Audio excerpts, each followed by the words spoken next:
What's up, ladies and gentlemen? It's your boy Flyhighcod here, and today I'm bringing you Thoughtful Thursdays episode 6. I know, I screwed up the order, I skipped it. And gameplay is Super Devil 3, links in the description, thanks bro. And today I thought I'd bring about a new topic that I've been discussing in my mind. Yes, I have discussions in my mind with myself about sort of capitalism and a few interesting theories about it and how, well, I guess I'm sort of bringing it into the thought of Neo-Nazism, which is kind of awkward.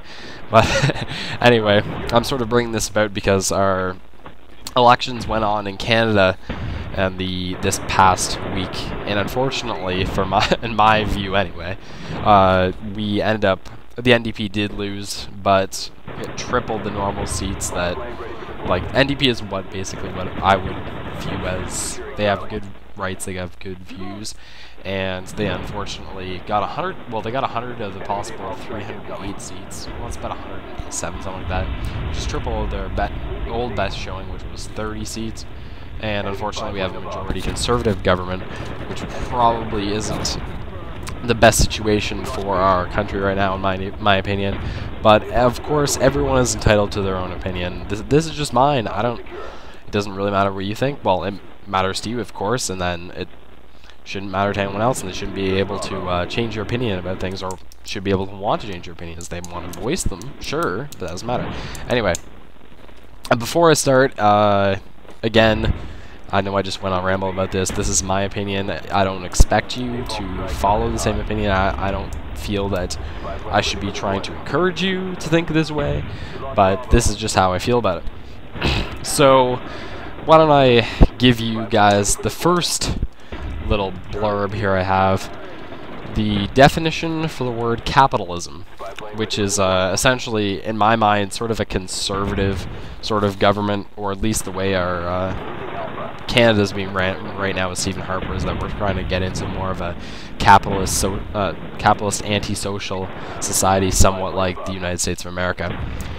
Capitalism is an economic system which in the means of production are privately owned and operated for profit. Now, if you don't know exactly what that means, that's things like healthcare is the main one, education, and various other implements. I guess, well, education and healthcare are the main ones. And essentially, especially with healthcare, most people from America realize this, is that, like, for example, if you came down with some sort of disease and you had to go for surgery, you'd have to pay $50,000 if you did not have insurance. Now, on the flip side, you could go to Canada, and that, if you were just going to walk in at any sort of public hospital, if you had a health card and you were a member, like not a member of Canada, a Canadian citizen, you'd be able to walk right in there and be like, oh, what's up? Give me this operation, no problem, no questions asked. It would all be covered by the government, which is definitely more of a socialist movement compared to the capitalism, where capitalism would knife you down for 50 grand, and that would be somewhat, I just think that's sort of stupid. But the same on the flip side, though, is that from capitalist point of view, is that their government allows them to not pay more taxes. On the other hand, we pay for more taxes, but we get more out of the country, and it's sort of like a more socialist movement, more of a communist sort of movement. Which kind of brings me to Neo-Nazism. Again, weird topic here for today. I actually got sort of into this because I was doing a project on Edward Norton, who stars in a movie called American History X, which was nominated. He was nominated for Best Actor. I think it came out in 1988. If you want to go check it out, it's on Netflix right now. I think it still is. I don't know. But essentially, American History X is this neo-Nazi. Well, the guy Edward Norton plays, he is a neo-Nazi, and essentially what a neo-Nazi is, it consists of a post-World War II or social political movement seeking to revive Nazism or some variant thereof. And if you're not sure what Nazism is, Nazism, here, I'm actually bringing this up, was the ideology and practice of the Nazi Party, Nazi of Germany, of course, if you guys don't know that, Hitler, World War II stuff. And it's a unique fascism, which is pretty interesting, and it involves biological racism, anti-Semitism, which is hatred of the Jewish religion and general races and people who don't belong to the Aryan race, which is the blonde-haired, blue-eyed sort of belief.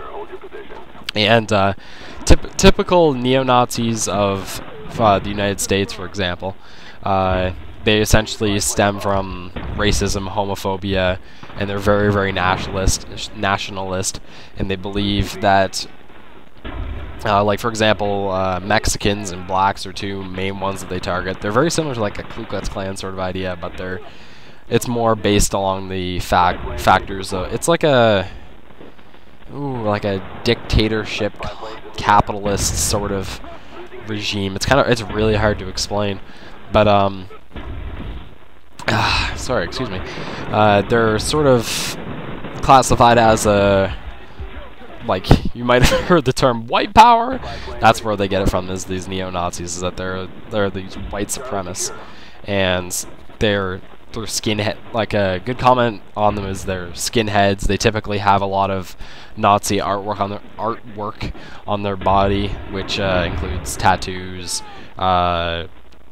German stuff a lot of the times, and essentially what they believe in is that the races outside of their own country, if you're thinking United States, I'm thinking Mexicans is a big one, for example, is that the Mexicans are coming over the border taking jobs from the hardworking, normal American capitalist conservative family, and they think this is completely wrong, and they take it up to the point where they'll resort to violence, they'll resort to public humiliation, they'll do anything because I wouldn't say go as far as, I'm going to say their belief in Nazism.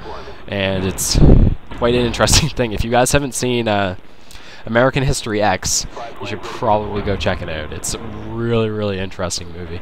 Edward Norton is in it. I may have mentioned that before, I'm not sure, but he's one of my favorite actors. But essentially what Nazism and the way it sort of relates to capitalism is that I think sort of a neo-Nazi view is a view of someone who sorry, I've had a hard time swallowing sometimes, is that like a neo-Nazi sort of view is I'm pretty much going out and saying it as sort of an anti-socialist, view, is that a socialist would be very like it would, how do I describe this? They would believe that adding all of these ethnic races together would create a perfect society. Now, on the other hand, is that these Aryan neo-Nazis, they believe that bringing this into the society would destroy our society, and it would lose, for the lack of other words, the white power in our society. And now, see how I can kind of relate that to being a conservative capitalist, is that the conservative capitalists don't want to have like a social network where they have to take care of people with medical needs. They don't have to take care of homeless people, and essentially it's a rich get richer situation.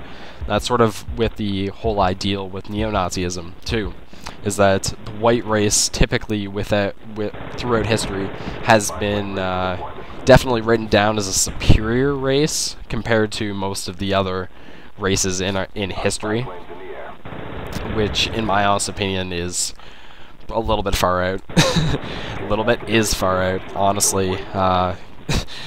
But see how I can see that, kind of make that sort of relation, is that with the neo-Nazis, they're sort of got the same ideals as the capitalists in the same sort of situation, is that the rich get richer. I know, damn it, I just repeated myself. Is that they want this perfect society where there's only the white, powerful people. And at the same time, capitalists are the same sort of way, is that they only want to better themselves, which is kind of an interesting situation. And then on the flip side, you have your socialist movement, socialist conservative movement, where they, not conservative, Jesus, just socialist, well, socialist libertarian movement, there you go, which are all about love thy neighbor sort of idea. They're more of a, I wouldn't, no, definitely not church-based, what am I saying, but a more a rights movement. John Lennon was a big part of the socialist movement. Socialist, by the way, does not mean communist, and I'd also like to mention that the term communist and the way that it is taught to most Americans is completely absurd, by the way. Is that there's nothing wrong with communism, really. Is that a communist society would be perfect if in some way you could actually convince doctors to be paid the same wage as a garbage man, which is kind of iffy, but it's an interesting thought.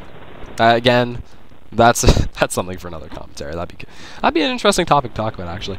But you know, it's an interesting whole situation what we have going on in our world right now regarding whatnot, neo-Nazism and capitalists and all this shenanigans, and it's going to be really interesting. Excuse me, I have to take a drink. Later on, oh Jesus, oh, I'm drinking some like ginger ale shit and it's burning my throat. It's going to be really interesting later on in the future regarding to see if the capitalist movement, and I'm not going to say the neo-Nazi movement because I think that's going to be torn out, but I wouldn't say torn out, but it's going to be very limited. But if like a capitalist or a socialist movement is going to prevail, and it's going to be interesting. Up here in Canada, where I live, I have an igloo in my front lawn and everything. I've started to see is that a more of a socialist movement, because we are definitely a much more social society compared to the United States of America by far. And if you want to even go take it a step further, you have Sweden, France, the Netherlands, I do believe is another one, where they're extremely social societies. Like in France, they have childcare from $1 a day. They have free post-secondary education on top of like education previous. And of course, we don't quite have that in Canada, simply based on the fact that we're not nearly as a well-off society. But you know, we're getting somewhere. We got tar pits and whatnot. But you know, we are a more socialist society, and I think it's taking a step back when you add in the contrary belief that adding in a conservative majority government in which we have right now, and it's a step in the wrong direction, as that throughout history is that Canada's been seen as a very peaceful socialist country where everyone wants to be, and I think in placing Stephen Harper and the Conservatives back into government is simply just taking a step in the wrong direction. We're moving towards a more capitalist society. And I swear to God, if that mother-chucking bastard... okay, no, I'm just kidding. But seriously, if Stephen Harper makes healthcare into the same system in the United States of America, I'm moving to Japan. I don't care. I want a nation wife. Alright, guys. I hope you guys enjoyed this little rant. Just a few things real quick. Just a little reminder about if you want to go check out the movie American History X. It's, what's his name again? Edward Norton is the main actor. It's probably like the third time I said this, but don't worry about it. If you guys haven't, go check that out. There's more stuff on that. And if you want to do some more extra research stuff, you can just type in Nazism or Neo-Nazism, for that matter, would be a little bit better. And you can type that right into Google, and you can do a little research about the certain ideals. And go check out the movie American History X. This is freaking awesome. And I hope you guys enjoy this commentary, and I'll talk to you guys on Monday, I guess. Alright? Have a great one, guys.